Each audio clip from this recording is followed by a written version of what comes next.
जय श्री कृष्ण। नमस्कार साथियों, दक्ष कोचिंग क्लास में आपका हार्दिक स्वागत और अभिनंदन करता हूं। हमने स्टार्ट किया आपके बीएसटीसी और पीटीटी को लेकर जीके एंड जीएस वाला पेपर। उसमें हम लगातार आगे बढ़ते हुए और आज दोबारा हम क्लास की स्टार्ट करते हैं। और जो भी साथी हमारे साथ में जुड़े हैं उन सबको जय श्री कृष्ण, राधे राधे।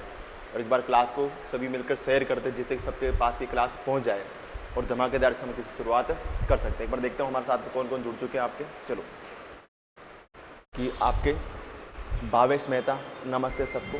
प्रिया राठौर, राधे कृष्णा। उषा कटारा, गुड इवनिंग सबको, गुड इवनिंग, जय श्री कृष्णा, राधे राधे। है ना, हम ज़्यादा समय नहीं लेंगे और इसी के साथ हम क्या करते हैं, हमारे क्लास की शुरुआत को करते हैं। तो देखते हैं कि आज का हमारा पहला प्रश्न कौन सा होने वाला है। तो हमारा पहला प्रश्न है वो है आपका कि 23.5 डिग्री उत्तरी अक्षांश तथा 70 डिग्री पूर्वी देशांतर रेखाएं राजस्थान में क्रमशः किन जिलों से होकर गुजरती है। किन जिलों से होकर गुजरती है। बहुत इजी क्वेश्चन है आपको और अच्छा क्वेश्चन है कि जो राजस्थान में आपकी 23.5 डिग्री उत्तरी अक्षांश तथा 70 डिग्री पूर्वी देशांतर रेखा राजस्थान में से क्रमशः किन जिलों से होकर गुजरती है। बताना इसका आंसर क्या होगा, जल्दी से एक बार कमेंट में। चलो, हेलो सबको, हेलो, जय श्री कृष्णा, राधे राधे। इसका आंसर बताना क्या होगा कमेंट में जल्दी से। देखो, अगर मैं बात करूं आपके राजस्थान के बारे में तो इस टाइप से राजस्थान कुछ मैप हो जाएगा आपका। ये राजस्थान का मैप हो गया आपका।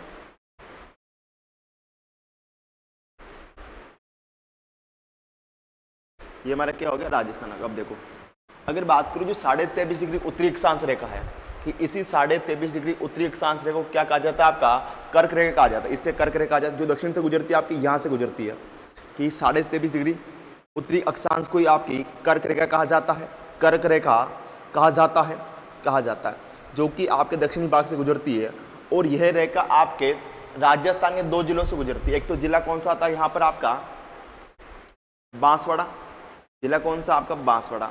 दूसरा आता है आपका डूंगरपुर। किससे गुजरती है, बांसवाड़ा वे डूंगरपुर से गुजरती है, आपके डूंगरपुर से गुजरती है। यहाँ पर जिला कौन सा आता है आपका, डूंगरपुर आता है, डूंगरपुर आता है। इसके अलावा हम बात करें जो 70 डिग्री आपका पूर्वी देशांतर है, ये आपका यहाँ से गुजरता है। ये कहाँ से गुजरता है आपका, यहाँ से गुजरता आपका, यहाँ से गुजरता। यानी जो 70 डिग्री पूर्वी देशांतर है, पूर्वी देशांतर है, 70 डिग्री पूर्वी देशांतर, ये आपके जैसलमेर जिले से कहाँ से गुजरता है आपका, इस वाले जिले से, यानी आपके जैसलमेर जिले से गुजरता है। जैसलमेर जिले से गुजरता है, जैसलमेर जिले से गुजरता है। इसका मतलब समझना आपका कि जो 23.5 डिग्री उत्तरी अक्षांश है, ये कहाँ से गुजरता है आपका, 23.5 डिग्री उत्तरी अक्षांश आपका बांसवाड़ा वे डूंगरपुर गुजरता है, ठीक है। और जो 70 डिग्री पूरी देशांतर ये आपका जैसलमेर से गुजरता है, जैसलमेर से गुजरता है। अब देखो आपका क्वेश्चन क्या कह रहा, 23.5 डिग्री उत्तरी अक्षांश बांसवाड़ा, सही बात है। दूसरा आपका जैसलमेर। ऑप्शन नंबर पहले आपका क्या होने वाला, सही होने वाला है। डूंगरपुर में नागौर आपका नहीं होगा। बांसवाड़ा डूंगरपुर से केवल कौन से गुजरता है, बांसवाड़ा डूंगरपुर से केवल आपका 23.5 डिग्री उत्तरी अक्षांश गुजरता है, 23.5 डिग्री उत्तरी अक्षांश गुजरता है, उत्तरी अक्षांश गुजरता है। डूंगरपुर में धौलपुर नहीं होगा, ये आपका गलत हो गया। ऑप्शन नंबर कौन सा होगा आपका, तो ऑप्शन नंबर आपका ए सही माना जाएगा। चलो, जिनका भी आंसर ए था सबको गुड इवनिंग, जय श्री कृष्ण, राधे राधे। बहुत ही प्यारा, ए वाले सबका सही है आपका और बहुत अच्छा आंसर आपका। तो इसका आंसर क्या होगा, ऑप्शन नंबर आपका ए होगा। बढ़ते क्वेश्चन की ओर आपका कि राजस्थान राज्य का पूर्व से पश्चिम वे उत्तर दक्षिण देशांतरीय तथा अक्षांश विस्तार है। सीधे आपसे पूछना जाता है कि राजस्थान का पूर्व से पश्चिम तथा उत्तर से दक्षिण अक्षांश तथा देशांतरीय विस्तार कितना है। बताना इसका आंसर क्या होगा आपका। चलो, गुड इवनिंग सबको, गुड इवनिंग, जय श्री कृष्णा। किसी आ रहा आपका आंसर, देखो सी किसका आंसर आया आपका। ओके, मनीषा मीना इसका आंसर सी दे रहे हो। गंगा कुमारी मीना बोल रहे गुड इवनिंग सबको, गुड इवनिंग। ओके, गंगा कुमारी मीना का आंसर सी आ रहा है। चलो, हाँ, बहुत ही प्यार। अगर मैं बात करूं आपके राजस्थान के बारे में तो ये आपके राजस्थान का मैप हो जाएगा। ये आपके राजस्थान क्या होगा, मैप हो गया। अब देखो, इस राजस्थान में आपका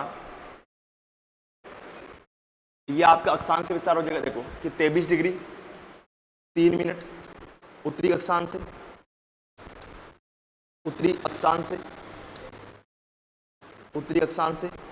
30 डिग्री 12 मिनट, 30 डिग्री 12 मिनट क्या आपका उत्तरी अक्षांश। उत्तरी अक्षांश क्या है, तो राजस्थान का अक्षांश से विस्तार क्या है, राजस्थान का अक्षांश से विस्तार।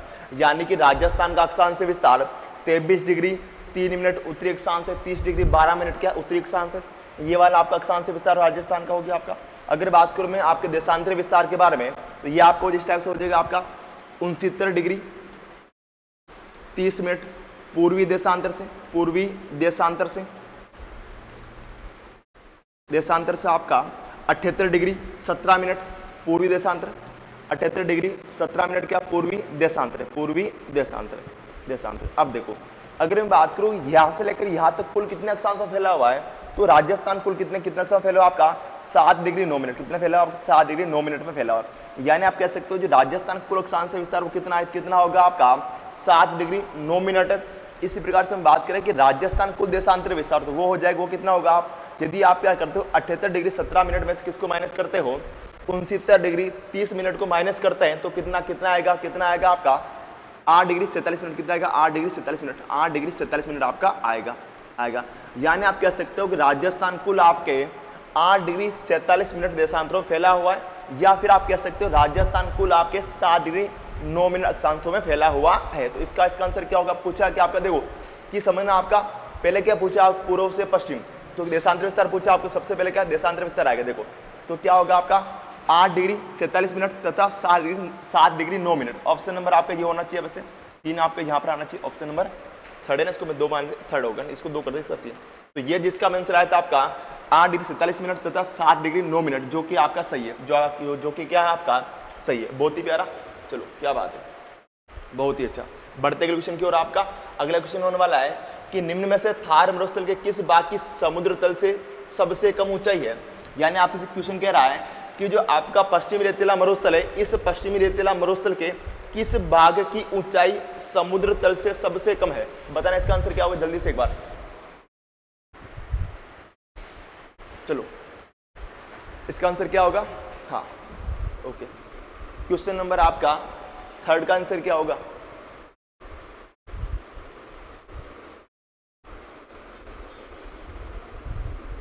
उत्तरी पूर्वी भाग। चलो मनीषा मीना दे रहे उत्तरी पूर्वी भाग, कंचन भैसा इसका आंसर 2 दे रहे, क्या बात है। देखो इसके बारे अगर हम बात करें तो समझना इसको अच्छे से कि ये आपका क्या हो जाएगा राजस्थान हो जाएगा।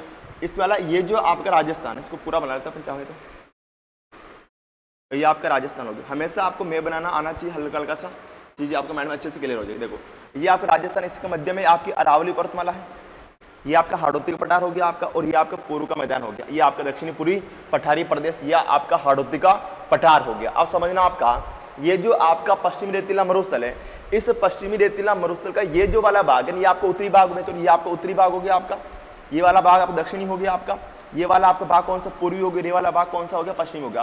केवल आपको यह देखना ये जो पूरा पश्चिमी रेतीला मरुस्थल है, इसका उत्तरी भाग ये, दक्षिणी भाग ये, पूर्वी भाग ये और पश्चिमी भाग ये है। अब समझना आपका ये जो उत्तरी पश्चिमी भाग है, इसकी ऊंचाई, तो इसकी ऊंचाई कितनी है 300 मीटर, कितनी आपकी 300 मीटर है। कि आपके जो थार का मरुस्थल है, इसके उत्तरी पश्चिम भाग की ऊंचाई कितनी आपकी 300 मीटर है। कितनी है आपके 300 मीटर, 300 मीटर इसकी क्या है उत्तरी पश्चिमी भाग की ऊंचाई है। लेकिन अगर बात करें जो दक्षिणी भाग की इसकी ऊंचाई, दक्षिणी भाग की ऊंचाई वो कितनी आपकी 150 मीटर, कितनी आपकी 150 मीटर इसकी ऊंचाई, 150 मीटर क्या है ऊंचाई, 150 मीटर की आपकी ऊंचाई है, 150 मीटर की आपकी ऊंचाई है। तो पुनः समझना आपका कि पश्चिमी रेतीला मरुस्थल की उत्तरी पश्चिम भाग की ऊंचाई 300 मीटर है, दक्षिणी भाग की ऊंचाई आपकी 150 मीटर है। अगर मैं बात करूं ओले और पूरे मरुस्थल की बात करें, तो पूरे मरुस्थल की औसत ऊंचाई है वो कितनी आपकी, तो औसत ऊंचाई आपकी औसत ऊंचाई है वो हो जाएगा आपकी 250 से 300 मीटर के मध्य, 300 मीटर के मध्य इसकी क्या है, तो क्या आपकी औसत ऊंचाई, क्या आपकी औसत ऊंचाई है। यहाँ तक के इसके लिए हम बात करें जो आपका मरुस्थल है, इसकी पूर्व से पश्चिम कुल चौड़ाई, तो इसकी पूर्व से पश्चिम कुल चौड़ाई कितनी होगी आपकी, कितनी है 300 किलोमीटर, कितनी आपकी 300 किलोमीटर। यानी आप कह सकते हो पूर्व से पश्चिम कुल चौड़ाई आपकी 300 किलोमीटर है, और उत्तर दक्षिण कुल लंबाई ये कितनी आपकी 640 किलोमीटर, कितनी 640 किलोमीटर, 640 किलोमीटर, 640 किलोमीटर है, 40 किलोमीटर है। यानी कि इस मरुस्थल की उत्तर से दक्षिण कुल लंबाई 640 किलोमीटर है, पूर्व से पश्चिम कुल चौड़ाई कितनी 300 मीटर, कितनी आप 300 किलोमीटर। इसके लिए हम बात करें कि ये जो आपका जो आपका पश्चिमी रेतीला मरुस्थल है, इसका डाल किस दिशा में होगा, इसका डाल होगा आपका इस टाइप से, किस टाइप से होगा आपके इस टाइप से इसका ढाल होगा। यानी कि समझना आपका उत्तर पूर्व से दक्षिण पश्चिम की ओर। किस दिशा में होगा आपका? उत्तर पूर्व से दक्षिण पश्चिम की ओर इसका क्या होगा? ढाल होगा। अब ऐसा क्यों होगा? क्योंकि आपको पता है कि इसकी मुख्य नदी कौन सी आपकी? लूणी नदी है, कि आपके पश्चिमी रेतीला मरुस्थल की मुख्य नदी लूणी नदी है। और जो लूणी नदी है ये हमेशा आपकी उत्तर पूर्व से दक्षिण पश्चिम की ओर बहती है, इसीलिए इसका ढाल भी क्या होगा आपका? उत्तर पूर्व से दक्षिण पश्चिम की ओर इसका क्या होगा? आपका ढाल होगा। इसके लिए हम बात करें जो मरुस्थल इसका विस्तार, तो मरुस्थल का विस्तार आपका पश्चिम से पूर्व की ओर, पश्चिम से पूर्व की ओर हो रहा है। पश्चिम से किसकी ओर हो रहा है आपका? तो पश्चिम से पूर्व की ओर हो रहा है। पूर्व की ओर क्या हो रहा है आपका? मरुस्थल का विस्तार हो रहा है। तो कुछ पॉइंट्स आपको याद करना। क्या पूछ रहा है आपका कि समुद्र तल से सबसे कम ऊंचाई कहां पर? दक्षिणी भाग में। कहां पर? दक्षिणी भाग। एक चीज आपको याद करना है, अगर मैं बात करूं भारत के किसी भी भौतिक प्रदेश के बारे में, कि भारत का जो भी आपका भौतिक प्रदेश है, कि भारत के किसी भी भौतिक प्रदेश की जो समुद्र तल से निर्धारण किया जाता है, कि भारत के किसी भी भूभाग का समुद्र तल से निर्धारण किया जाता है, वो कहां से किया जाता है आपका? तो वो आपका चेन्नई से। कहां से किया जाता है? चेन्नई से किया जाता है। अगर बात करो आपके भारत में समुद्र तल का निर्धारण, भारत में समुद्र तल का निर्धारण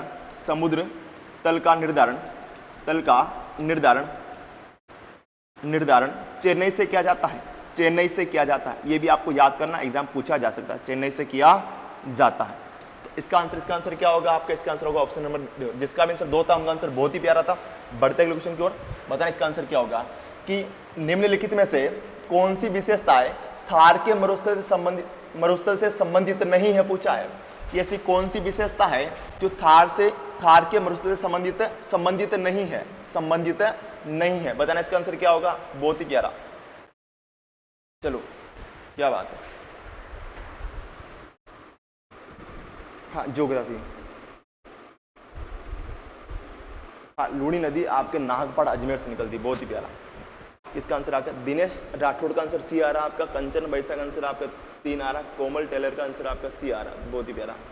और एक बार सारे साथी क्लास को शेयर भी कर दो, है ना। दिव्या चुंडा आंसर सी दे रहे, क्या बात है। पूसा घटारा 3 बहुत प्यारा। अगर मैं बात करूं इसके बारे में कि यहाँ शुष्क एवं अर्धशुष्क जलवायु पाई जाती है, सही बात है। अगर हम बात करें कि सामान्य आधार पर पश्चिमी रेतीला मरुस्थल में शुष्क व अर्धशुष्क जलवायु पाई जाती है।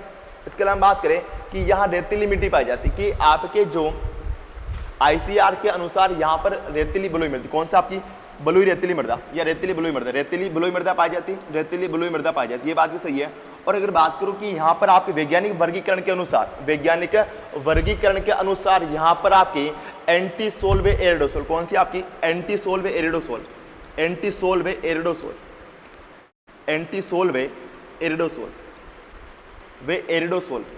एरिडोसोल मृदा पाई जाती, सोल मृदा पाई जाती है आप, ये बात भी आपकी सही है।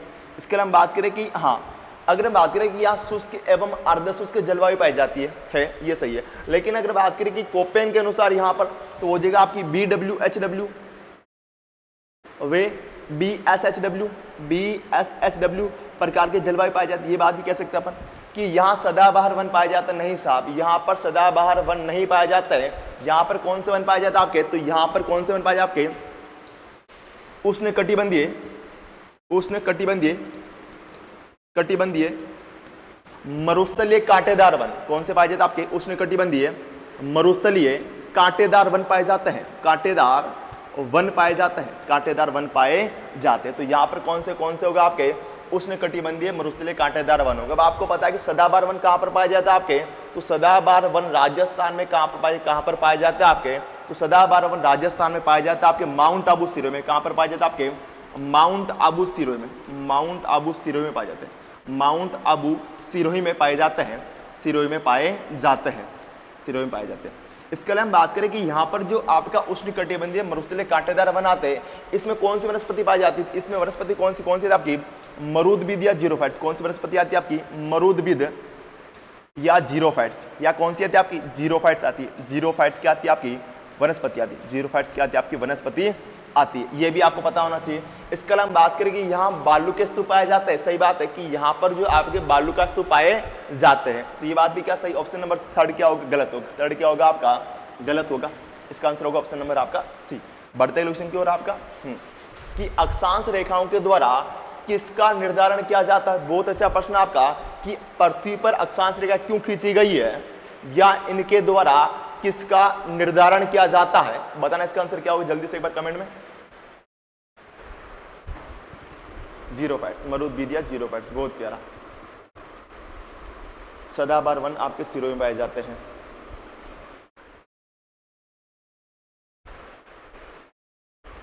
ओके, गंगा कुमारी मीना इसका आंसर सी दे रहे हो।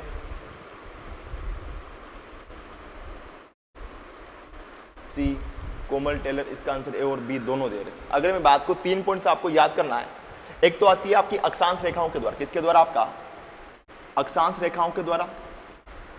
अक्षांश रेखाओं के द्वारा किसी भी स्थान की जलवायु का निर्धारण किया जाता है। जलवायु का निर्धारण किया जाता है, जलवायु का निर्धारण किया जाता है, जलवायु का निर्धारण किया जाता है कि अक्षांश रेखाओं के द्वारा किसी भी स्थान की जलवायु का निर्धारण किया जाता है। इसके अलावा बात करूं तो देशांतर रेखाओं के द्वारा, देशांतर रेखाओं के द्वारा, देशांतर रेखाओं के द्वारा किसी भी स्थान के समय का निर्धारण किया जाता है। किसी भी स्थान के समय का निर्धारण किया जाता है। समय का निर्धारण आपके देशांतर रेखाओं के द्वारा किया जाता है। समय का निर्धारण आपके देशांतर रेखाओं के द्वारा किया जाता है। इसके अलावा बात करूं कि अक्षांश एवं देशांतर दोनों रेखाओं के द्वारा, कि अक्षांश एवं देशांतर दोनों रेखाओं के द्वारा किसी भी स्थान के स्थिति का पता लगाया जाता है। तो कह सकता हूं कि अक्षांश व देशांतर, अक्षांश व देशांतर दोनों के द्वारा किसी भी स्थान का निर्धारण किया जाता है, स्थान का निर्धारण किया जाता है, या फिर किसी भी स्थान की स्थिति का पता लगाया जाता है। और आपको पता है कि जो आपका जीपीएस सिस्टम चलता है, ग्लोबल पोजीशन सिस्टम चलता है, वो भी किस पर आधारित आपका अक्षांश एवं देशांतर रेखाओं पर क्या है? आपका आधारित। इसके अलावा बात करें कि आपकी पृथ्वी पर कुल अक्षांश रेखा है। अगर बात करो, एक तो आता अक्षांश, क्या शब्द आता है आपका? अक्षांश। एक आती है आपकी अक्षांश रेखा है, अक्षांश रेखा है, अक्षांश रेखा है। ये दोनों क्या है? आपकी अलग है, दोनों क्या है? आपके अलग है, दोनों आपके क्या है? अलग है। गलती मत करना कि अक्षांश आपका अलग है और अक्षांश रेखाएं आपकी क्या अलग है। अगर अक्षांश की बात, तो अक्षांश की परिभाषा हो जाती है आपकी कि पृथ्वी के केंद्र बिंदु से किसी भी स्थान की कोणीय दूरी, कोणीय दूरी क्या कहलाती है आपकी? तो अक्षांश कहलाती है। आपने पढ़ा भी होगा, कोणीय दूरी आपकी अक्षांश कहलाती है। जबकि समान अक्षांशों को मिलाने वाली रेखा, कि पृथ्वी पर समान अक्षांशों को मिलाने वाली रेखा जो पूर्व से पश्चिम खींची जाती है, वो आपकी अक्षांश रेखा कहलाती है। कह सकते हो आपके कि पृथ्वी पर पूर्व से पश्चिम, पृथ्वी पर पूर्व से पश्चिम खींची गई रेखा, पूर्व से पश्चिम खींची गई रेखा, खींची गई रेखा आपकी अक्षांश रेखा कहलाती है, अक्षांश रेखा कहलाती है। अब समझना आपका कि आपके पृथ्वी पर कुल अक्षांश, तो पृथ्वी पर कुल अक्षांश कितने आपके 181 है। कितना अक्षांश है आपके? 181 के आपके अक्षांश है। अगर बात करूं पृथ्वी पर कुल अक्षांश रेखा कितनी आपकी? 179 है। कौन कितनी है? 179। अब ऐसा क्यों है? तो आपको पता है जो आपका 90 डिग्री उत्तरी वे दक्षिणी अक्षांश है, उत्तरी वे दक्षिणी अक्षांश है, दोनों आपके किस रूप में? दोनों किस रूप में? बिंदु के रूप में। किस रूप में? आपके बिंदु के रूप में है, बिंदु के रूप में है। इसलिए इनको रेखा में शामिल नहीं किया जाता है कि आपका 90 डिग्री उत्तरी अक्षांश और 90 डिग्री दक्षिणी अक्षांश दोनों बिंदु के रूप में है, इसलिए इन्हें आपकी रेखा में शामिल नहीं किया जाता है। इसलिए पृथ्वी पर कुल अक्षांश रेखाएं तो आपकी 179 है, इसके अलावा कुल अक्षांश कितने? 181। इसके अलावा बात करें कि दो अक्षांशों के मध्य की दूरी क्या कहलाती है आपकी? कि दो अक्षांशों के मध्य की दूरी, या दो अक्षांशों के मध्य की दूरी, दो अक्षांश के मध्य का स्थान, दो अक्षांश के मध्य का स्थान, अक्षांश के मध्य के क्या कहलाता है आपका? कटिबंध। क्या कहलाता है आपका? कटिबंध कहलाता है, कटिबंध कहलाता है, कटिबंध कहलाता है। इसके अलावा बात करें कि दो अक्षांशों के मध्य की दूरी कितनी होती है आपकी? दूरी कितनी होती है? 111 किलोमीटर। कितनी होती है? 111 किलोमीटर होती है।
चलो हाँ, अब आवाज़ आ चुकी होगी मेरी। सर जी आवाज़ नहीं आ रही है।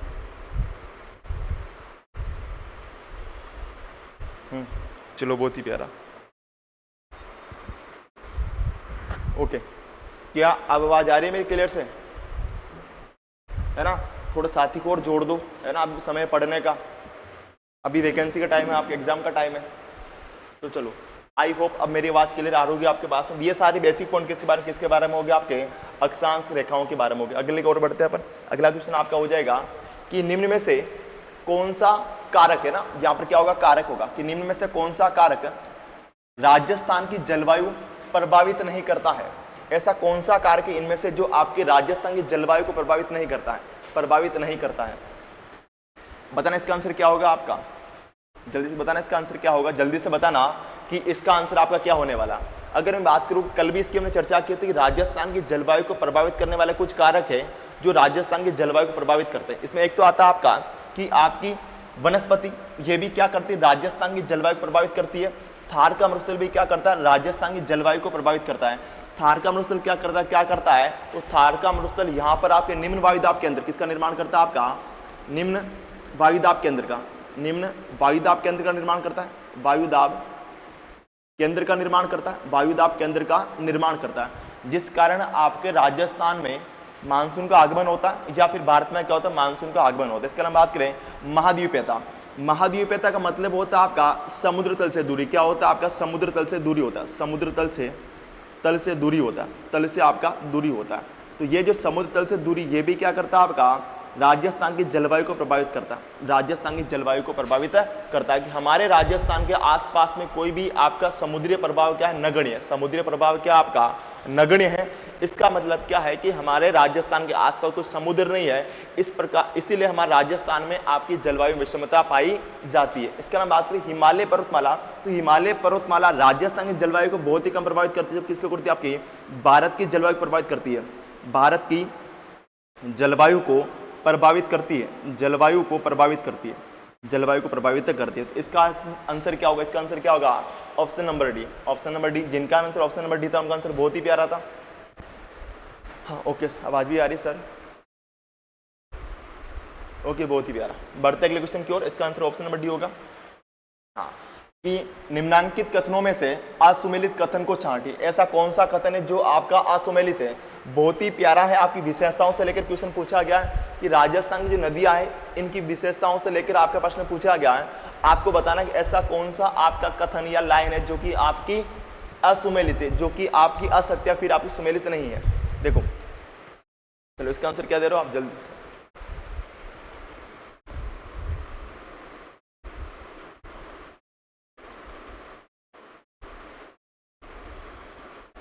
हिमालय पर्वत। इसका आंसर बताना क्या होगा जल्दी से एक बार। अगर मैं बात करूं इसके बारे में, तो गग्गर नदी राजस्थान की आंतरिक प्रवाह की सबसे लंबी नदी है। सही बात। अगर बात करें कि राजस्थान की आंतरिक अपवाह तंत्र की सबसे लंबी नदी कौन सी है? आपकी गग्गर नदी है। कौन सी नदी? गग्गर नदी है। मतलब पहली बात क्या सही है? पहली बात क्या सही है?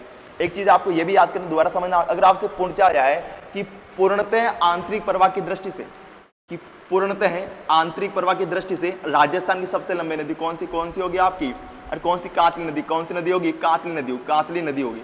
कातली नदी होगी। ये भी आपको याद करना है कि आंतरिक प्रवाह की दृष्टि से राजस्थान की सबसे लंबी नदी गग्गर नदी है, जबकि पूर्णतः आंतरिक प्रवाह की दृष्टि से राजस्थान की सबसे लंबी नदी कौन सी होगी आपकी? कातली नदी है। कौन सी? कातली नदी है। इसके अलावा सेकंड कह रहा आपका कि काकनी नदी आंतरिक प्रवाह की सबसे छोटी नदी। सही बात है। जो काकनी नदी है जो आपके जैसलमेर जिले में बहती है, यह आंतरिक अपवाह तंत्र की सबसे छोटी नदी। ये बात भी क्या आपकी सही है? बात भी आपकी क्या सही है?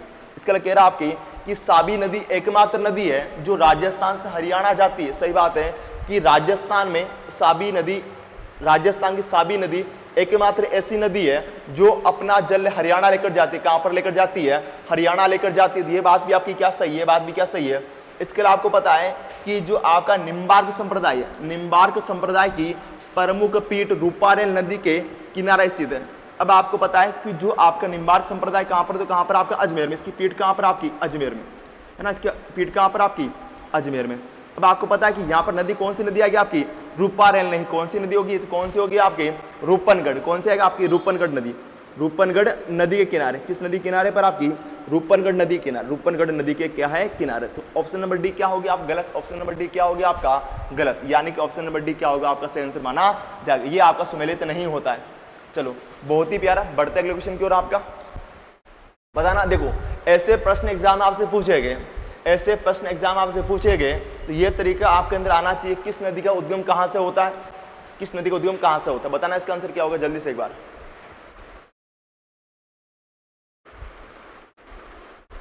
जय जोहार है ना, जय जोहार, जय श्री कृष्णा, राधे राधे। ओके, बताना इसका आंसर क्या होगा जल्दी से एक बार कमेंट में।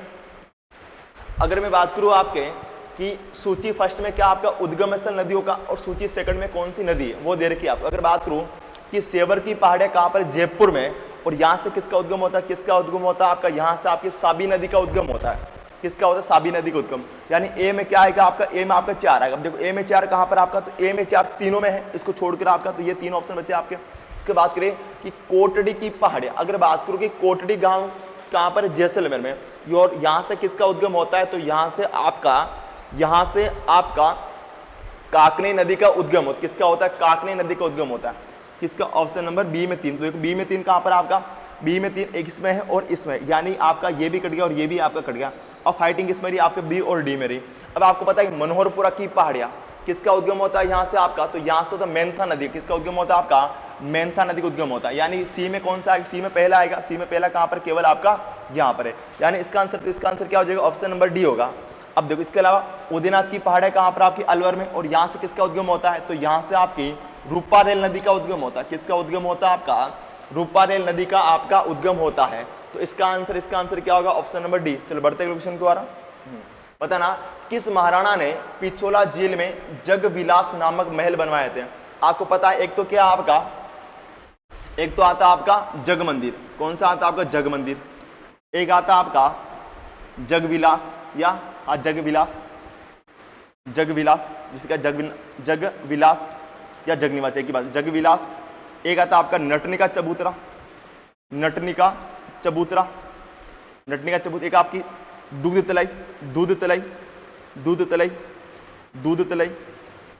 एक आता आपका दूध तलाई आती है। एक आता जगदीश मंदिर, जगदीश मंदिर, जगदीश मंदिर।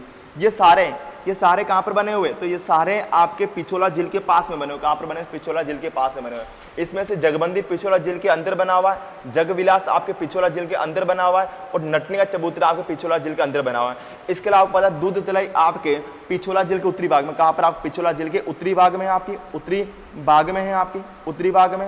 इसके अलावा हम बात करें जगदीश मंदिर है ना, जगदीश मंदिर है, ये जगदीश मंदिर है आपका, जगदीश मंदिर। ये भी आपके पिछोला झील के पास में। कहां पर? आपके पिछोला झील के पास में। पिछोला झील के कहां पर है? आपके पास में। ये चीजें आपको याद होनी चाहिए। अब देखो आपको पता है जो जगमंदिर है इसका निर्माण कार्य प्रारंभ किसने करवाया था? कर्ण सिंह ने। किसने करवाया था? आपका कर्ण सिंह ने इसका निर्माण कार्य प्रारंभ करवाया था आपका।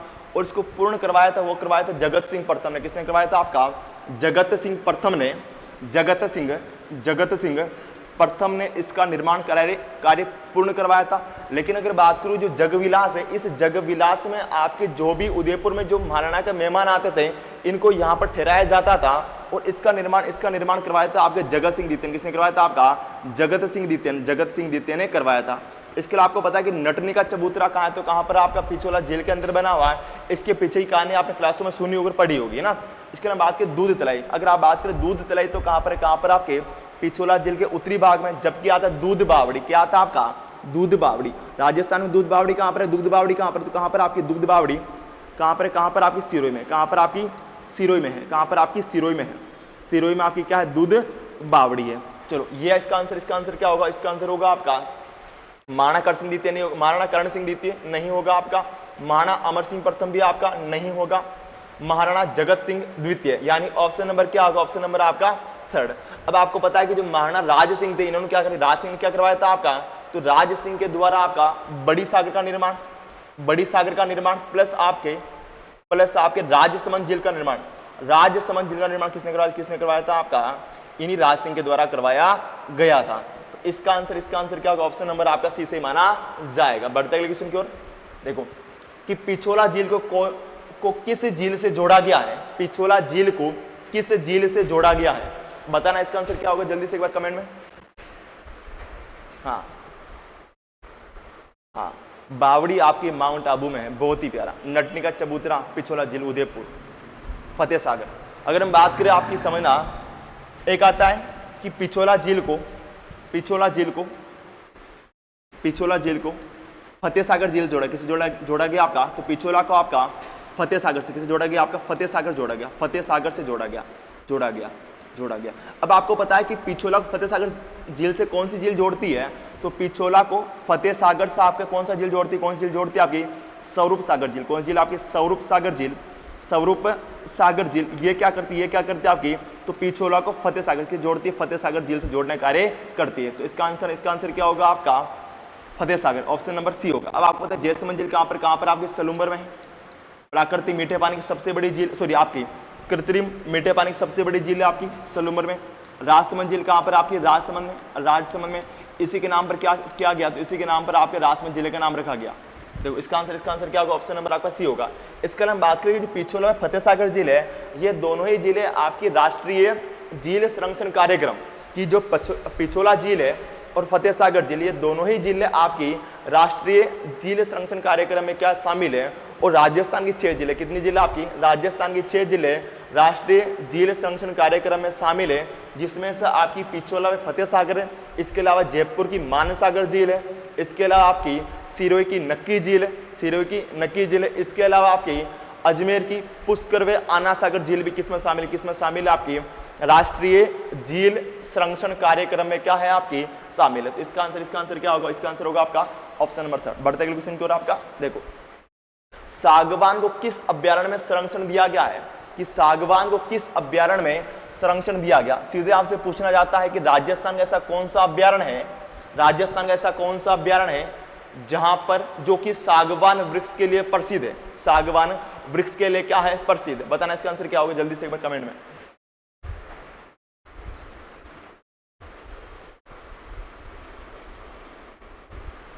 दिनेश राठौड़ का आंसर सी आ रहा है आपका। मिस्टर सुनील डूंगरपुर आपका आंसर सी आ रहा है। गंगा कुमारी मीना का आंसर सी आ रहा है। उषा कटारा का आंसर 3rd आ रहा है आपका। क्या बात है आपका। महेश बाबू आंसर सी दे रहे हो। ओके, अगर हम बात करें आपका, तो देखो सागवान के बात करें, सागवान के बारे में बात करें, तो जो सागवान के वृक्ष है, सागवान के वृक्ष 75 से 110 सेंटीमीटर वर्षा वाले क्षेत्र में पाए जाते हैं, कि सागवान के वृक्ष 75 से लेकर 110 सेंटीमीटर वर्षा वाले क्षेत्र में पाए जाते हैं। इसके अलावा हम बात करें तो सागवान के वृक्ष आपके राजस्थान में, दक्षिणी राजस्थान में पाए जाते हैं, जिसमें आपके अगर बात करें तो सागवान के वृक्ष राजस्थान में सर्वाधिक आपके बांसवाड़ा में कहां पर पाए जाते हैं, आपके बांसवाड़ा जिले में पाए जाते हैं, कि राजस्थान में सर्वाधिक सागवान के वृक्ष आपके बांसवाड़ा जिले में पाए जाते हैं, इसके अलावा हम बात करें कि राजस्थान में सागवान के वृक्ष के लिए प्रसिद्ध अभ्यारण्य कौन सा अभ्यारण्य आपका, अगर बात करें तो सागवान के वृक्ष के लिए प्रसिद्ध अभ्यारण्य, सागवान के वृक्ष के लिए प्रसिद्ध अभ्यारण्य कौन सा आपका, अभ्यारण्य कौन सा होगा आपका, सीता माता अभ्यारण्य। कौन सा अभ्यारण्य आपका, सीता माता अभ्यारण्य। और सीता माता अभ्यारण्य कहां पर आपका, सीता माता अभ्यारण्य कहां पर, तो कहां पर आपका, प्रतापगढ़ में। कहां पर आपका, प्रतापगढ़ में। अब आपको यह भी पता है कि ये जो सीता माता अभ्यारण्य प्रतापगढ़ में है, यही अभ्यारण्य आप और किसके लिए आपके उड़न गिलहरी के लिए, किसके लिए प्रसिद्ध आपका, उड़न गिलहरी के लिए प्रसिद्ध, उड़न गिलहरी के लिए प्रसिद्ध है, गिलहरी के लिए क्या है, प्रसिद्ध है। इसके अलावा बात करें, ये सीता माता अभ्यारण्य है, इसमें आपके जल के 2 स्रोत बने हुए, क्या बने हुए आपके, जल के 2 स्रोत बने हुए। कौन, एक तो कौन सा, लव, और दूसरा कौन सा आपका, कुश। लव और कुश क्या है, जल के 2 स्रोत है। इसके अलावा हम बात करें कि जो आपका सीता माता अभ्यारण्य है, सीता माता अभ्यारण्य, यहाँ पर हिमालय के बाद सर्वाधिक जड़ी बूटियां पाई जाती है, हिमालय के बाद सर्वाधिक जड़ी बूटियां पाई जाती है, जड़ी बूटियां पाई जाती है। ऐसे कुछ फैक्ट्स आपको याद होना चाहिए। इसके अलावा बात करेंगे ताल छापर अभ्यारण्य, कहां पर आपका, ताल छापर अभ्यारण्य कहां पर है, चूरू में। कहां पर आपका, चूरू में। और ये ताल छापर अभ्यारण्य चूरू में किसके लिए प्रसिद्ध आपका, तो ताल छापर अभ्यारण्य चूरू में है, जो कि आपका कृष्ण मृग, किसके लिए प्रसिद्ध आपका, कृष्ण मृग के लिए प्रसिद्ध है। कृष्ण मृग जिसे कहा जाता है आपके काले हिरण के लिए प्रसिद्ध है, काले हिरण के लिए क्या है, प्रसिद्ध है। आपको पता है शेरगढ़ अभ्यारण्य कहां पर आपका, 12 में। शेरगढ़ अभ्यारण्य कहां पर, 12 में। जो शेरगढ़ अभ्यारण्य 12 में किस नदी पर बना हुआ है अभ्यारण्य आपका, परवन नदी पर। किस नदी पर बना हुआ आपका, परवन नदी पर बना हुआ है। परवा नदी पर बना हुआ है। इसके अलावा इसी अभ्यारण्य को सांपों की शरण स्थली कहा जाता है कि शेरगढ़ अभ्यारण्य आपका बारां में परवा नदी के किनारे बना हुआ है और इसी अभ्यारण्य को सांपों की शरण स्थली क्या कहा जाता है आपका, सांपों की शरण स्थली कहा जाता है, सांपों की शरण स्थली कहा जाता है, शरण स्थली कहा जाता है। इसके अलावा बात करूं इसी परवा नदी पर आपका बारां में कौन सा दुर्ग आपका शेरगढ़ दुर्ग बना हुआ है, शेरगढ़ दुर्ग बना हुआ है, जिसे आपके कोषवर्धन दुर्ग कहा जाता है, जिसे आपका कोषवर्धन दुर्ग भी कहा जाता है, कोषवर्धन दुर्ग भी कहा जाता है कि इसी आपकी परवा नदी के किनारे बारां में शेरगढ़ दुर्ग बना हुआ है। इसी शेरगढ़ दुर्ग को ही आपका कोषवर्धन दुर्ग भी कहा जाता है। ये भी आपको याद करना, कोषवर्धन दुर्ग आपको एग्जाम में कितनी बार पूछा गया, सीधे ही पूछा जाए कोषवर्धन दुर्ग कहां पर, तो कहां पर होगा आपका बारां में। इसके अलावा बात करें सरिस्का, आपको पता है सरिस्का अभ्यारण्य कहां पर, तो कहां पर आपका अलवर में, कहां पर आपका अलवर में। ये जो सरिस्का अभ्यारण्य है अलवर में, कहां पर आपका अलवर में। और ये अभ्यारण्य आप किसके लिए प्रसिद्ध आपका गणत्व वे कौन से आपके हरे कबूतर के लिए प्रसिद्ध है, कबूतर के लिए क्या है प्रसिद्ध है। तो सीधा आपसे पूछा जाता है कि राजस्थान कौन सा अभ्यारण्य है जो कि हरे कबूतर के लिए प्रसिद्ध, कौन सा होगा आपका सरिस्का अभ्यारण्य, कौन सा होगा सरिस्का अभ्यारण्य होगा। इसके अलावा बात करें अभ्यारण्य हो रहा है उसका नाम आता है आपका सरिस्का ए, कौन सा आता है आपका सरिस्का ए। ये जो सरिस्का ए है कि सरिस्का ए क्षेत्रफल की दृष्टि से राजस्थान का सबसे छोटा अभ्यारण्य है, राजस्थान के साथ का सबसे छोटा अभ्यारण्य। फिर आपसे पूछा जाता है कि राजस्थान का सबसे बड़ा अभ्यारण्य कौन सा होगा आपका, अगर मैं बात करूं तो कौन सा होगा आपका कि राष्ट्रीय मरु उद्यान जो कि जैसलमेर और बाड़मेर में, ये राष्ट्रीय मरु उद्यान क्षेत्रफल की दृष्टि से राजस्थान का सबसे बड़ा अभ्यारण्य है। क्या होगा आपका कि राष्ट्रीय मरु उद्यान जो कि जैसलमेर और बाड़मेर जिलों में जिसका विस्तार है, ये आपका क्षेत्रफल की दृष्टि से राजस्थान का सबसे बड़ा अभ्यारण्य कौन सा होगा आपका, अगर सबसे बड़ा तो सबसे बड़ा आपका हो जाएगा राष्ट्रीय मरु उद्यान। कौन सा होगा आपका राष्ट्रीय मरु उद्यान। इसके नाम में तो क्या है राष्ट्रीय, लेकिन अभी तक ये राष्ट्रीय उद्यान नहीं बना, राष्ट्रीय मरु उद्यान कहां पर आपको जैसलमेर में बाड़मेर में। देखो इसके सारे पॉइंट्स हो गए। इसका आंसर क्या होगा आपका सीता माता अभ्यारण्य। चलो ऑप्शन नंबर आपका थर्ड, बहुत ही प्यारा। बढ़ते क्वेश्चन की ओर आपका कि राजस्थान में किस श्रेणी के वन नहीं पाए जाते हैं, इनमें से ऐसे कौन से वन है जो कि राजस्थान में नहीं पाए जाते आपके। मरु उद्यान सबसे बड़ा, क्या बात है, बहुत ही प्यारा। बताना इसका आंसर क्या होगा जल्दी से एक बार कमेंट में, इसका आंसर क्या होगा आपका कि राजस्थान में किस श्रेणी के वन नहीं पाए जाते। अगर मैं बात करूं राजस्थान में निम्न प्रकार के वन पाए जाते हैं। एक तो आता आपका उष्णकटिबंधीय मरुस्थलीय कांटेदार वन, ये भी आपके राजस्थान पाए जाते हैं, कांटेदार वन। इसके अलावा आपका उष्णकटिबंधीय दोक पर्णपाती वन, ये भी आपके राजस्थान पाए जाते हैं, पर्णपाती वन भी राजस्थान पाए जाते हैं। इसके अलावा बात करें आपका कि उष्णकटिबंधीय आपका कटिबंधीय मानसूनी मिश्रित पतझड़ वन,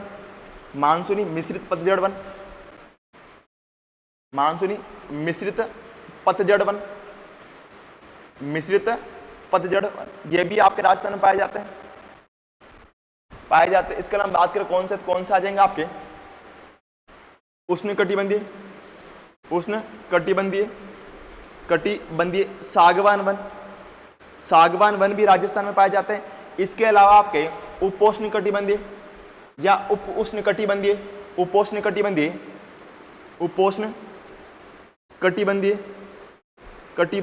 सदाबहार वन, कौन से वन आपके सदाबहार वन, ये सदाबहार वन भी आपके राजस्थान में पाए जाते हैं। तो ये सारे वन आपके राजस्थान में। अब आपको पता है ये उष्णकटिबंधीय मरुस्थलीय कांटेदार वन कहां पर पाया जाता है आपके, तो यह वन आपके राजस्थान में पश्चिमी राजस्थान कहां पर पाए जाते हैं आपके पश्चिमी राजस्थान में पाए जाते हैं। इसके अलावा जो आपके उष्णकटिबंधीय दोक पर्णपाती वन है, ये आपकी उत्तरी रावली के पूर्व में, मुख्यतः आपके उत्तरी रावली के पूर्वी भाग में पाया जाता है आपके, जिसमें आपके जयपुर वाला क्षेत्र हो गया, उस क्षेत्र में पाया जाता है आपके कि उष्णकटिबंधीय मानसूनी मिश्रित पतझड़ वन है, ये पाया जाते कहां पाया जाता है आपके, तो ये आपके पूर्व के मैदान में कहां पाया, पूर्व के मैदान में सर्वाधिक पाए जाते हैं। इसके अलावा आपको पता है कि जो उष्णकटिबंधीय सागवान वन ये पाए जाते आपके दक्षिण राजस्थान, कहां पाए जाते आपके दक्षिणी राजस्थान पाए, दक्षिणी राजस्थान पाए जाते हैं, दक्षिणी राजस्थान पाया जाता है आपके, दक्षिणी राजस्थान पाया जाता है आपके। इसके अलावा बात करें आपके जो उपोष्ण कटिबंधीय सदाबहार वन है ये पाए जाते, ये पाया जाता है आपके कहाँ पर पाया जाता है आपके, तो ये पाया जाता है आपके माउंट आबू सिरोही में। कहाँ पर पाया जाता है आपके, माउंट आबू सिरोही में, माउंट आबू सिरोही में इन आपके वन पाए जाते हैं। तो इसका आंसर कौन सा हो, देखो कि शुष्क मरुस्थलीय वन पाए जाते हैं आपका, ये आपके वन पाए जाते हैं। उष्णकटिबंधीय दोक वन पाए जाते हैं आपके, मिश्रित पतझड़ वन पाए जाते हैं, लेकिन कोणधारी ज्वारीय वन राजस्थान में नहीं पाए जाते। ये कहाँ पाए, भारत में। कहाँ पर पाए, आपके भारत में पाए जाते हैं। तो इसका आंसर क्या होगा आपका, ऑप्शन नंबर डी। क्या होगा, ऑप्शन नंबर आपका डी होगा। चलो बढ़ते क्वेश्चन की ओर। आपका बताना आपका कि निम्नलिखित में से कौन सी रब्बी की फसल है, ऐसी कौन सी फसल है जो आपकी रब्बी की फसल है, बताना इसका आंसर क्या होगा आपका। बहुत ही प्यारा क्वेश्चन होगा आपका। हाँ चलो, मिस्टर सुनील का बी आ रहा आपका, कंचन बैसा का आंसर बी आ रहा आपका, उषा कटारा का आंसर बी आ रहा। रब्बी की फसल, बहुत ही प्यारा, गेहूं रब्बी की फसल। अगर हम बात करें आपकी राजस्थान की प्रमुख रब्बी फसल, देखो ये जो रब्बी की फसल है, रब्बी की फसल, चलो इसकी चर्चा हम करेंगे रब्बी की फसल के बारे में, समय की थोड़ी सी कमी है। रब्बी की फसल, ये जो रब्बी की फसल है इससे आपके क्या, इससे आपके उन्नाड़ू कहा जाता है, इससे आपके उन्नाड़ू फसल कहा जाता है, इससे आपकी उन्नालू फसल कहा जाता है, इससे आपकी उन्नालू फसल कहा जाता है। तो समझना कि इसकी जब बुआई होती है, इसकी बुआई आपकी कब होती है आपकी, इसकी बुआई होती है आपकी अक्टूबर नवंबर माह में, अक्टूबर नवंबर माह में। जिस समय क्या होती है आपकी, अक्टूबर नवंबर माह में, अक्टूबर नवंबर माह में, नवंबर माह में, यानी जिस समय क्या प्रारंभ, जिस समय क्या आती, कौन सा त्योहार आता है आपका, दीपावली। कौन से आता है आपका, दीपावली आता है, दीपावली है ना। जिसमें कौन सा आता है आपका, दीपावली आती, दीपावली आती। उस समय किसका उसमें कौन सी फसल बोई जाती है, उस समय आपकी रब्बी की फसल बोई जाती है। इसकी कटाई कब होती है आपकी, इसकी कटाई होती है आपकी मार्च अप्रैल में। कब होती है आपकी, मार्च अप्रैल में होती है, मार्च अप्रैल में होती है, अप्रैल में होती है। अब समझना है कि इसकी कटाई जब होती है जब आपका ग्रीष्म ऋतु को प्रारंभ हो जाता है, कि जब आपकी रब्बी की फसल की कटाई होती है जब उस समय आपकी ग्रीष्म ऋतु को प्रारंभ हो जाता है, इसलिए इसे आपकी उन्नालू फसल भी इसे कहा जाता है। इसके अलावा हम बात करें कि इसकी प्रमुख खाद्यान्न फसल, इसकी प्रमुख खाद्यान्न फसल है, खाद्यान्न फसल वो हो जाएगी आपकी गेहूं एवं जौ। कौन सी आपकी, गेहूं एवं जौ, एवं जो इसकी प्रमुख खाद्यान्न फसल है। इसके अलावा बात करें इसकी आपकी प्रमुख दलहन फसल, दलहन फसल कौन सी होगा आपकी, चना, मटर और कौन सा आपका मसूर, और कौन सा आपका मसूर। इसकी प्रमुख दलहन फसल, इसकी प्रमुख तिलहन फसल आपकी हो जाएगी, तिलहन फसल आपकी हो जाएगी, वो हो जाएगी आपकी तिलहन फसल आपकी हो जाएगी, वो हो जाएगी आपकी सरसों, सूरजमुखी, सूरजमुखी। इसके अलावा आपकी अलसी, अलसी और कौन सी आपकी तारामीरा, और कौन सी आपकी तारामीरा। इसके अलावा आपके मसाले, मसाले अधिकांश आपके रब्बी की फसल में बोए जाते हैं, कि मसाले अधिकांश आपके रब्बी की फसल में बोए जाते हैं। इसके अलावा बात करें कि प्रमुख आपकी व्यापारिक फसल, व्यापारिक फसल कौन सी आएगी, तो व्यापारिक फसल आपकी आ जाएगी, व्यापारिक फसल कौन सी होगी, तो व्यापारिक फसल आपकी होगी, वो होगी आपकी कौन सी होगी, अफीम। कौन सी होगी आपकी, अफीम होगी, अफीम। कौन सी होगी आपकी, अफीम क्या होगी आपकी प्रमुख व्यापारिक फसल आपकी हो जाएगी। अब देखो आपकी कि मूंगफली आपकी खरीफ की फसल है आपकी, बाजरा खरीफ की फसल आपकी। इसका आंसर क्या, option number B. Option number क्या होगा आपका, बी। चलो बढ़ते क्वेश्चन की ओर। आपका बताना कि निम्नांकित में से राजस्थान में जायद की फसल की सही अवधि कौन सी है, यानी आपसे टाइमिंग पूछ रहा है कि जो जायद की फसल है इसका टाइमिंग पीरियड क्या है, यानी कब से लेकर कब तक बोई जाती है, कब से लेकर कब तक आपकी बोई जाती है। हाँ, तारामीरा हाड़ौती में, बहुत ही प्यारा। बताना इसका आंसर क्या होगा जल्दी से एक बार कमेंट में आपका, इसका आंसर क्या होगा। अगर बात करो आपके जायद की फसल के बारे में, तो जो जायद की फसल है, जायद की फसल इसकी आपकी बुआई होती है आपकी मार्च से आपकी मार्च अप्रैल में इसकी बुआई होती है, मार्च अप्रैल में इसकी बुआई होती है, अप्रैल में इसकी बुआई होती है। इसकी कटाई होती है वो होती है आपकी मई जून में। कब होती है आपकी, मई जून में, मई जून में होती है, मई जून में होती है।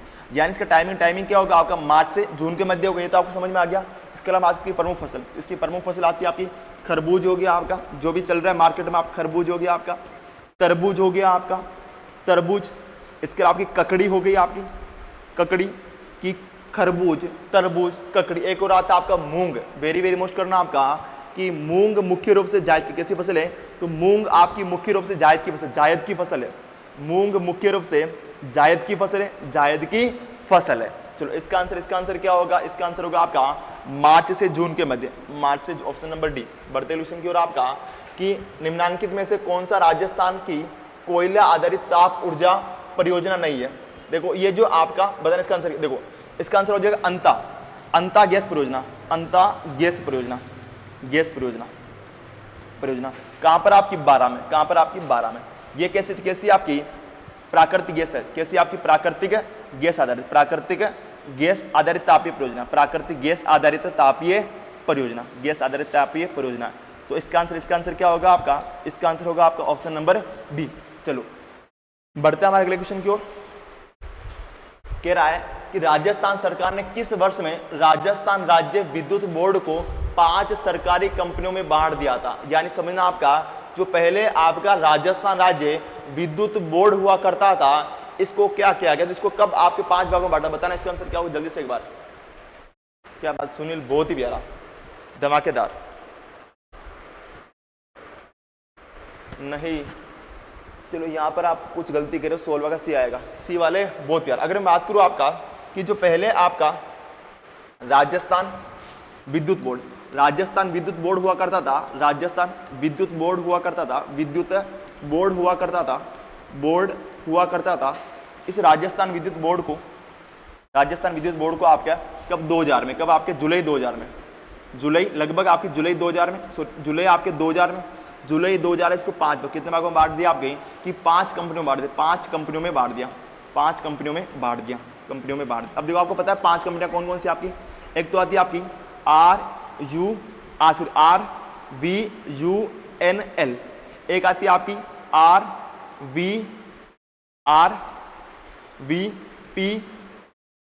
RVPNL, एक आती है आपकी AVVNL आती है आपकी, एक आती है आपकी JVVNL आती है आपकी, एक आती है आपकी JVVNL आती है। अब देखो नाम क्या होता है, देखो RVUNL का नाम होता है आपका राजस्थान विद्युत उत्पादन निगम लिमिटेड, क्या होता है आपका राजस्थान विद्युत उत्पादन निगम लिमिटेड, राजस्थान विद्युत उत्पादन निगम लिमिटेड हो गया आपका, लिमिटेड हो, इसका नाम हो गया आपका। इसका नाम हो जाएगा आपका कि राजस्थान विद्युत प्रसारण निगम लिमिटेड, राजस्थान विद्युत प्रसारण निगम लिमिटेड, प्रसारण निगम लिमिटेड इसका नाम हो जाएगा। एक आ जाएगा, इसका नाम होगा आपका कि अजमेर विद्युत वितरण निगम लिमिटेड, इसका नाम हो जाएगा आपका कि अजमेर विद्युत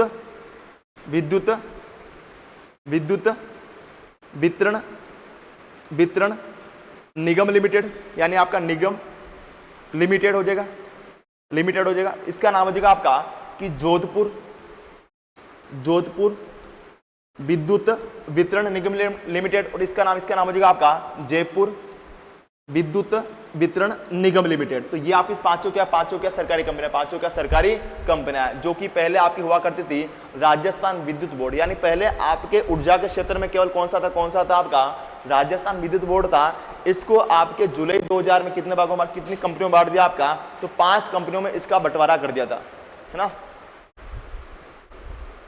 5 कंपनियों में इसका बंटवारा कर दिया था, जो कि आपके एक तो हो जाएगा आपने पढ़ लिया, एक तो आपका राजस्थान RVUNL, एक हो जाएगा आपका RVPNL, एक हो जाएगा आपका अजमेर विद्युत वितरण निगम लिमिटेड, एक हो जाएगा आपका जोधपुर, एक हो जाएगा आपका जयपुर। तो इसका आंसर क्या होगा आपका 2000, ऑप्शन नंबर 3। चलो बढ़ते हैं क्वेश्चन की ओर। आपका बताना आपका कि निम्न में से राजस्थान का, क्वेश्चन का आपके निम्न में से राजस्थान का के कारण, देखो निम्न में से राजस्थान का, सॉरी वायु के, क्वेश्चन उल्टा हो गया आपका, समझना कि निम्न में से राजस्थान के कारण वायु प्रदूषण की कौन सा जिला चीनी मिल संयंत्र समस्या से जूझ रहा। किसी ने पूछना चाहता आपका कि राजस्थान का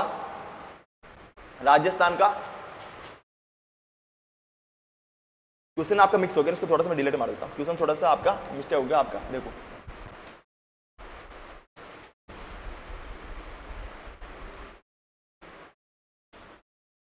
सीधा आपको याद क्या करना है, इसमें दो प्रश्न मिक्स हो गया आपको C1 सिंगल क्या आती है, ये करना है कि राजस्थान में कौन सा जिला जो कि वर्तमान में आपके वायु चीनी मिल संयंत्र कारण, समझना मैं क्वेश्चन बोल रहा हूं आपका कि वर्तमान में कौन सा जिला जो चीनी मिल संयंत्र के कारण वायु प्रदूषण से जूझ रहा है, वायु प्रदूषण से आपका जूझ रहा है। सीधा प्रश्न हो गया आपका कि ऐसा कौन सा जिला है जो कि वहां की आपके जो चीनी मिल है उसके कारण वहां पर आपका ज्यादा क्या फैल रहा है, आपका वायु प्रदूषण फैल रहा है। इसका आंसर बताना क्या होगा आपका। देखो तो सीधे आपको याद करना है, चलो बहुत ही प्यारा, गंगानगर। हाँ समझ में आ गया आपको, बहुत ही प्यारा। अगर बात करें कौन सा जिला आपका, गंगानगर जिला। कौन जिला आप, गंगानगर जिला। गंगानगर जिला है, गंगानगर जिला, ये आपका चीनी शुगर मिल के कारण प्रदूषित हो रहा है। आपको ये याद करना। चलो बढ़ते हैं क्वेश्चन को। राजस्थान में नाइट्रेट की उपस्थिति के कारण कौन सी मृदा उर्वरक है, यानी ऐसी कौन सी मृदा है जिसमें नाइट्रेट की उपस्थिति पाई जाती है, इस कारण वो आपकी उर्वरक या फिर उपजाऊ है, उर्वरक या फिर कैसी है, उपजाऊ है। बताना इसका आंसर क्या होगा आपका।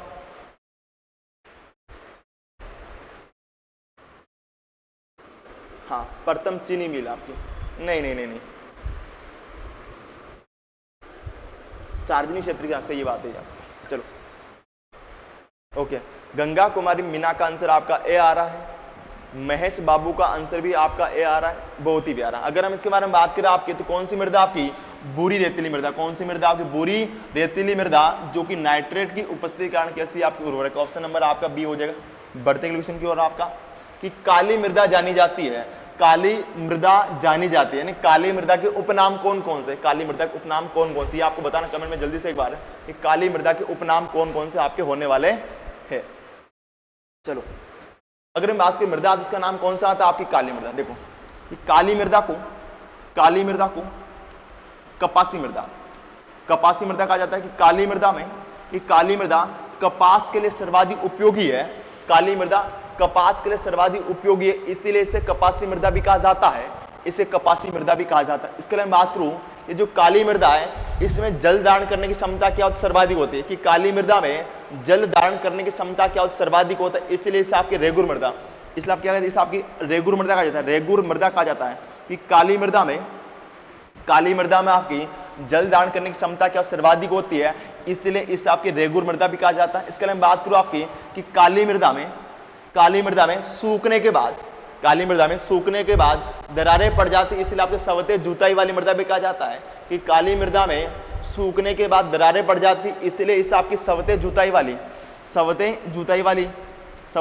मृदा कहा जाता है, जुताई वाली मृदा कहा जाता है। ये भी आपके लिए होना चाहिए। ये तीन किसके उपनाम आपकी काली मृदा के उपनाम। अगर मैं बात करूं कहां पे मिट्टी, समझना आपकी मृदा कौन सी आती है आपकी, तो देखो जो जलोढ़ मृदा है, राज्य की सर्वाधिक उपजाऊ मृदा कौन सी मृदा आपकी, जलोढ़ मृदा है। राज्य की या भारत की सर्वाधिक उपजाऊ मृदा कौन सी आपकी, जलोढ़ मृदा है। और इसी जलोढ़ मृदा को कांप या दोमट मृदा कहा जाता है, दोमट मृदा कहा जाता है। और इसी जलोढ़ मृदा को आपका कछारी मृदा क्या कहा जाता है, आपका कछारी मृदा कहा जाता है, कछारी मृदा कहा जाता है। इसके लिए बात करें जो लेटेराइट मृदा है, ये आपके राजस्थान में नहीं पाई जाती है, कि लेटेराइट मृदा का विस्तार राजस्थान में नहीं है, ये कहां पाई जाती है, कहां पर पाई जाती है, आपके भारत में, ये आपके भारत में एक तो कहां पर आपके मालाबार तट पर, इसके अलावा भारत के आपके पूर्वोत्तर में, कहां पर आपके भारत के पूर्वोत्तर में पाई जाती है, इसकी समझना कि जो आपकी लेटेराइट मृदा है, ये आपकी अधिकांश वर्षा की, आपकी जो लेटेराइट मृदा है ये अधिकांश वर्षा वे उच्च तापमान वाले क्षेत्र में पाई जाती है, और ये मृदा आपके भारत में मालाबार तट वे पूर्वोत्तर भारत में पाई जाती है, यानी ये मृदा राजस्थान में नहीं पाई जाती। ये तो कट गया, आपको ये पाई नहीं जाती राजस्थान में। फिर देखो काप मिट्टी जलोढ़ को कहा जाता है रेगुर मिट्टी, इसका आंसर क्या होगा, option number B, option number आपका बी होगा। चलो जिनका आंसर बी था उनका आंसर बहुत ही प्यारा था। बढ़ते अगले क्वेश्चन की ओर आपका, हाँ प्रधानमंत्री ग्राम सड़क योजना के प्रारंभ होने का वर्ष है, बताना इसका आंसर क्या होगा जल्दी से एक बार, कि प्रधानमंत्री ग्राम सड़क योजना का प्रारंभ कब हुआ था आपका? कांप, दोमट, कछारी, जलोढ़ के उपनाम है, बहुत ही प्यारा। आपके जलोढ़ मृदा राजस्थान के पूर्वी भाग में पाई जाती है, यह भी बात सही है आपकी।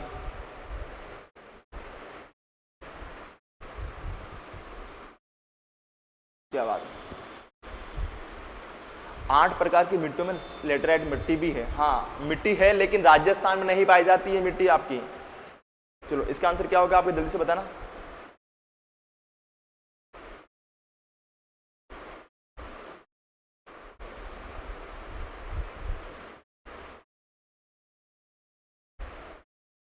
इसका आंसर क्या होगा? Option number C. क्या होगा आपका? ऑप्शन नंबर सी यानी 2005। चलो बढ़ते हैं क्वेश्चन की ओर आपका। राजस्थान राज्य पथ परिवहन निगम का स्थापना वर्ष कब है? बताना कि जो आपका राजस्थान राज्य पथ परिवहन निगम का स्थापना वर्ष कब का है। इसका आंसर क्या होगा बताना कमेंट में जल्दी से एक बार। हाँ 2005 में पीएम सड़क योजना, बहुत ही प्यारा। और मुख्यमंत्री सड़क योजना आपकी 2000 में, कब स्टार्ट हुई? 2000 में स्टार्ट हुई, ये भी आपको पता होना चाहिए, ये दोनों ही आपसे पूछी जाती है। इसका आंसर क्या होगा आपका? 1964 अक्टूबर 1964। बढ़ते क्वेश्चन की ओर आपका, कि जनगणना 2011 के अनुसार भारत के किस राज्य का लिंगानुपात सर्वाधिक है? या सीधे आपसे पूछना जाता है कि भारत का कौन सा राज्य है जहां पर सर्वाधिक लिंगानुपात पाया जाता है? आपका सर्वाधिक लिंगानुपात पाया जाता है। अगर मैं बात करूं राज्य कौन सा होगा? केरल। कौन सा होगा? केरल, जहां पर आपके सर्वाधिक लिंगानुपात पाया जाए, सर्वाधिक लिंगानुपात पाया, कौन सा होगा? केरल। ऑप्शन नंबर आपका ए। बढ़ते अगले क्वेश्चन की ओर आपका। अगला क्वेश्चन कह रहा है कि जनगणना 2011 के अनुसार राजस्थान में लिंगानुपात है। बस ये प्रश्न एग्जाम में पूछा हुआ था आपका कि लिंगानुपात क्या है। देखो ये कह रहा है आपका कि राष्ट्रीय औसत से 15 बिंदु कम, राष्ट्रीय औसत से 6 बिंदु अधिक है, राष्ट्रीय औसत से 6 बिंदु कम है, या राष्ट्रीय औसत से 11 बिंदु कम है। आपको पता है कि जो आपका भारत का लिंगानुपात क्या, भारत का लिंगानुपात कितना था आपका? तो भारत का लिंगानुपात है आपका, भारत का लिंगानुपात, तो भारत का लिंगानुपात है आपका लिंगानुपात, ये आपका 943, कितना? 943 है, 943 है। जबकि राजस्थान कितना? तो राजस्थान का हो जाएगा आपका, राजस्थान का है आपका 928, कितना आपका? 928 है, 928। अब आपको देखना है कि कितना कम है आपका, कितना कम है? 15। कितना कम है आपका? 15 क्या है? 15 क्या आप कम है? यानी कह सकते हो कि राजस्थान का जो लिंगानुपात है ये भारत के लिंगानुपात से कितना कम है? कितना कम है? 15 बिंदु क्या है आपका कम। तो ऑप्शन नंबर क्या होगा? ऑप्शन नंबर आपका ऐसे ही माना जाएगा। चलो बढ़ते हैं क्वेश्चन की ओर हमारा। आज सेकंड लास्ट क्वेश्चन आपका, कि बुद्धा सर्किट में शामिल जिला युग में आपको 2 चीज याद करना है कि राजस्थान में बुद्ध धर्म के साक्ष्य कहां से मिले, वही बुद्ध धर्म के साक्ष्य किसमें शामिल किए जाते हैं? आपके बौद्ध या बुद्धा सर्किट में शामिल किए जाते हैं। कि राजस्थान में बौद्ध धर्म के साक्ष्य 2 जगह से मिले हैं और यही 2 जगह आपके बुद्धा सर्किट में शामिल की जाती है। बताना इसका आंसर क्या होगा जल्दी से एक बार। हाँ RS में आया हुआ प्रश्न, चलो अच्छा ओके। चलो इसका मैं बताता हूं आपका, जयपुर और कौन सा आपका? अरे अलवर वालों देखो, एक तो कौन सा आपका जयपुर, सभ्यता कौन सी? बेराट की सभ्यता। कौन सी सभ्यता आपकी? बेराट की सभ्यता। बेराट की सभ्यता कहां पर? अब कहां वर्तमान में कहां पर? कोटपुतली बेरोड में। कहां पर आपका? कोटपुतली बेरोड। अब स्थान कहां पर है? कोटपुतली बेरोड में आएगा, कोटपुतली बेरोड में, कोटपुतली बेरोड में। और एक दूसरा कौन सा? कोलवी की गुफा। कौन सी? कोलवी की गुफा। और कोलवी गुफा कहां पर? आपकी झालावाड़ में। कहां पर आपकी? झालावाड़ में। कोलवी की गुफा कहां पर आपकी? झालावाड़ में। इन दोनों जगह से किसके साक्ष्य मिले? किसके साक्ष्य मिले? आपके बौद्ध धर्म के, झालावाड़ से, झालावाड़ से। यानी कि आपका बेराट की सभ्यता कोटपुतली बेरोड वर्तमान में, पहले जयपुर थी। इसके अलावा कोलवी की गुफा कहां पर है? झालावाड़ में। कहां पर है? झालावाड़ में। यहीं से आपके दोनों स्थान किसके साक्ष्य मिले? आपके बौद्ध धर्म के साक्ष्य मिले, जिनको बुद्धा सर्किट में शामिल है किया जाता है। किसका आंसर क्या? इसका आंसर क्या होगा आपका? जयपुर व झालावाड़। Option number D. बढ़ते आज का हमारा अंतिम क्वेश्चन आपका, चलो, कि फेरी क्वीन शाही ट्रेन का संबंध है। सबको पता है कि फेरी क्वीन जो शाही ट्रेन है कहां पर चलाई गई थी आपकी?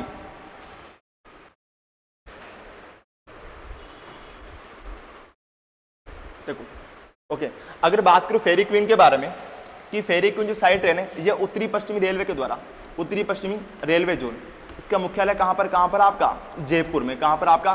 कि जो उत्तरी पश्चिमी रेलवे जोन जिसका मुख्यालय जयपुर में, इसी जयपुर के द्वारा या उत्तरी पश्चिमी रेलवे जोन के द्वारा आपका शेखावटी क्षेत्र में, कहां पर आपके? शेखावटी क्षेत्र में, शेखावटी क्षेत्र में, शेखावटी क्षेत्र में पर्यटन को बढ़ावा देने के लिए किसको, आपके पर्यटन को बढ़ावा देने के लिए, पर्यटन को बढ़ावा देने के लिए आपकी फेरी